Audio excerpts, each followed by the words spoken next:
రైతు సోదరులకు నమస్కారం.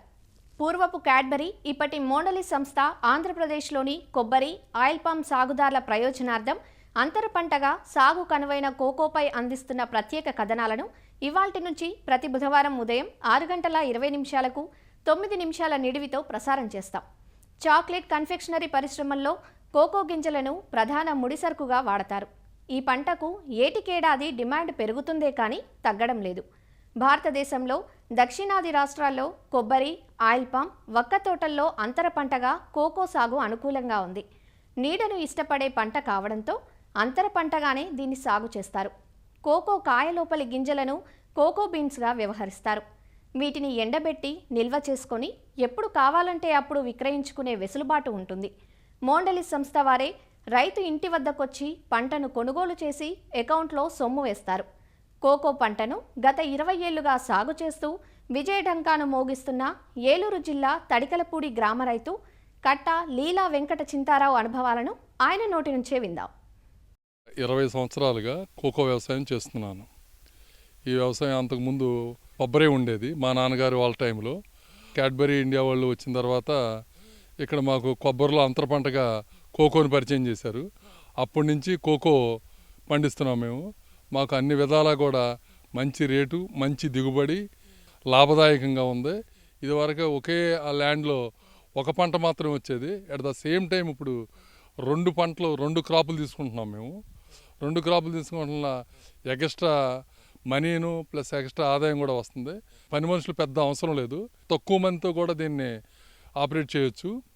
ప్రపంచం మొత్తం కన్జ్యూమ్ చేసే వాటిలో కాఫీ, సెకండ్ చాక్లెట్ వస్తుంది.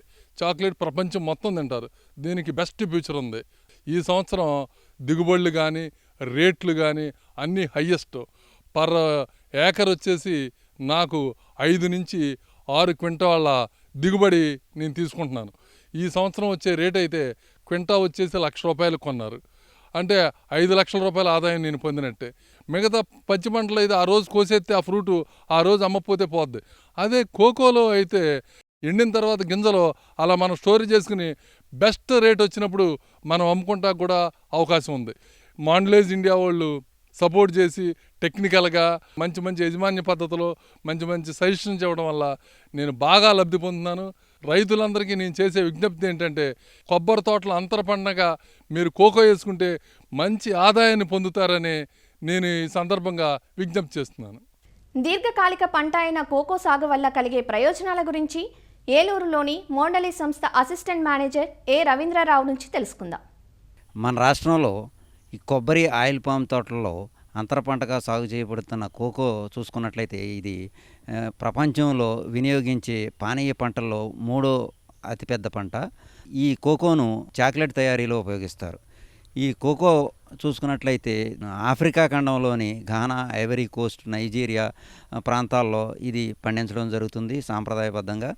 తర్వాత ఆసియా దేశాలైనటువంటి ఇండోనేషియా మరియు మన భారతదేశంలో కూడా ఈ కోకో పంటను సాగు చేస్తున్నారు.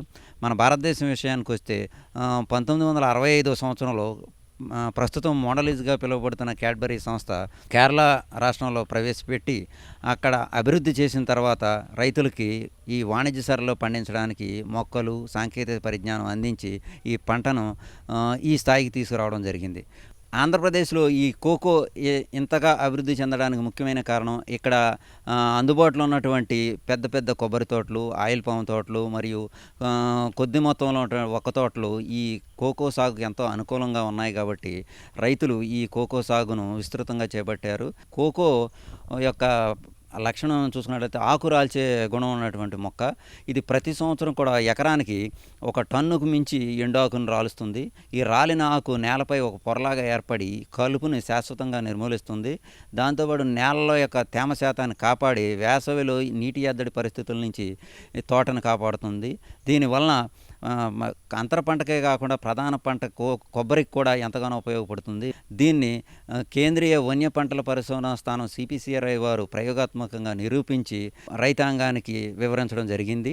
ప్రస్తుతం ఈ కోకో గింజలకు విపరీతమైనటువంటి గిరాకీ ఉంది.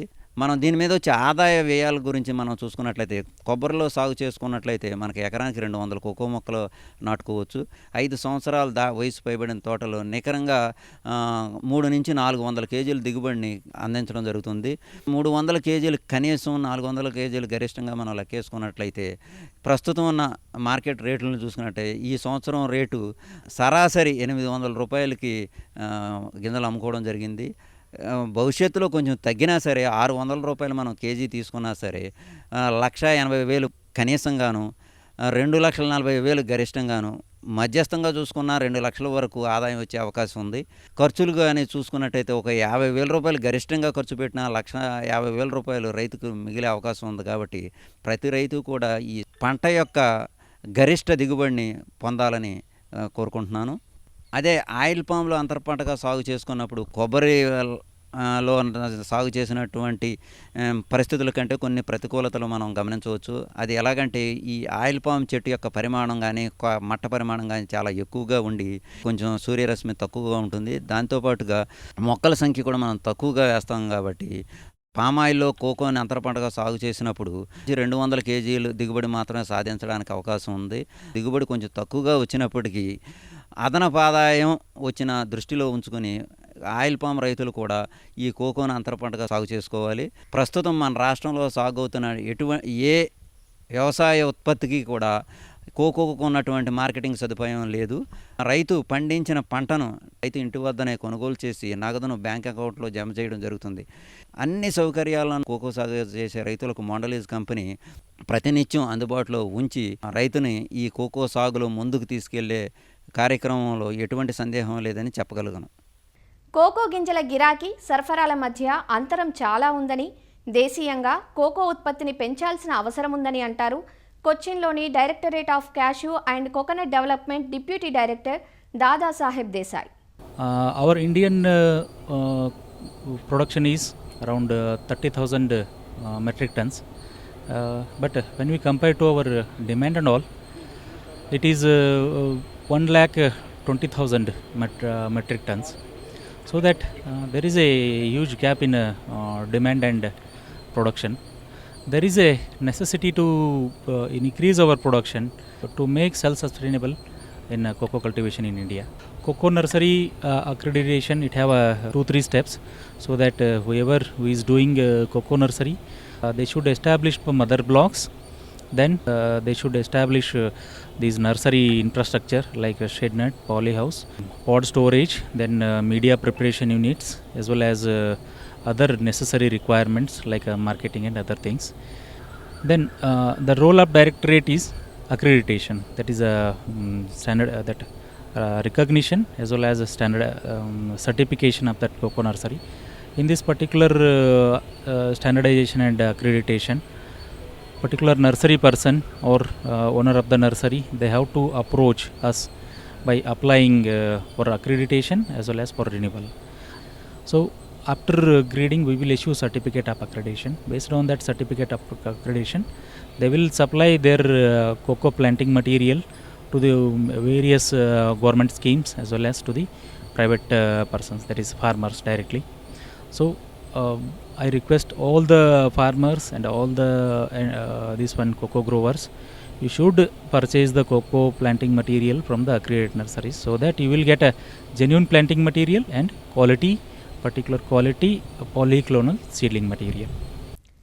కోకో సాగుకు అనుకూలమైన ప్రాంతాలు, పరిస్థితుల గురించి వచ్చే బుధవారం 6:20 మళ్ళీ ఇదే కార్యక్రమంలో కలుసుకుందాం. నమస్కారం. కోకో సాగుకు సంబంధించిన సాంకేతిక సలహాల కోసం అసిస్టెంట్ మేనేజర్ రవీంద్రరావును 9849787542 ఫోన్ నెంబర్లో సంప్రదించగలరు.